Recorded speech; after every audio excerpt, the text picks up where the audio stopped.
Hi hello ఎలా ఉన్నారు అందరూ? ఈరోజు కస్టర్డ్ ఎలా చేయాలో చూద్దాం. దీని గురించి నేను 1/2 లీటర్ పాలు తీసుకున్నాను.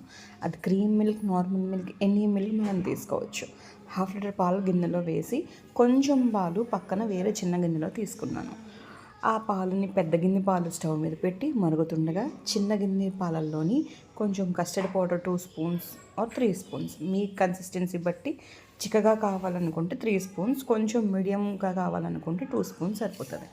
ఆ కస్టర్డ్ పౌడర్ కలిపిన పాలని స్టవ్ మీద ఉన్న పాలు మరిగిన తర్వాత ఈ పాలని అందులో వేసి కలుపుతూ ఉండాలి. అది కలిసిన తర్వాత ఒక 1/2 బౌల్ షుగర్ వేసాను నేను. మీకు మీ స్వీట్నెస్ బట్టి కొంచెం కావాలనుకుంటే పెంచుకోవచ్చు. షుగర్ కూడా వేసి ఆ పాలన్నీ మరిగిన తర్వాత స్టవ్ ఆఫ్ చేయాలి. స్టవ్ ఆఫ్ చేసిన తర్వాత స్పూన్తో కలుపుతూ ఉండాలి, ఎందుకంటే దానిపైన మేగడ కట్టేస్తుంది. మేగడ కట్టకుండా కలుపుతూ ఉండాలి.